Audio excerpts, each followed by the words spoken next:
SB တင်နဲ့တွေ့တိုင်းကောင်းဆုံးရင်ဆိုင်လေးရှိတဲ့တစားမဲ့တင်ခြေပါကိုတော့ပြန်လာတာကြည့်ရအောင်မျက်နှာရှိပါရေတော့ရောက်လာပြီ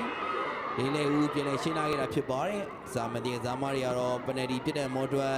လက်ထိရဆိုပြီးတောင်းဆုံနေကြပေမဲ့ကွလက်တိုင်းဦးဝင်းသူကတော့လက်မောင်းနဲ့ထိတယ်ဆိုပြီးတော့ပြန်ပြနေရဗျာ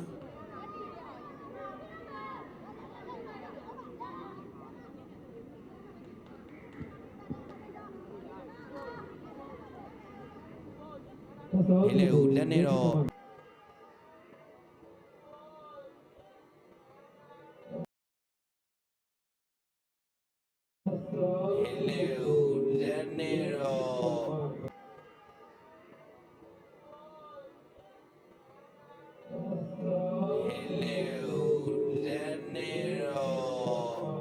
ချိန်လိုက်တဲ့ပုံစံမျိုးတော့နှီးပြောက်ပေါ်မှာတွေ့ထားကြရမြတ်ဒါပေမဲ့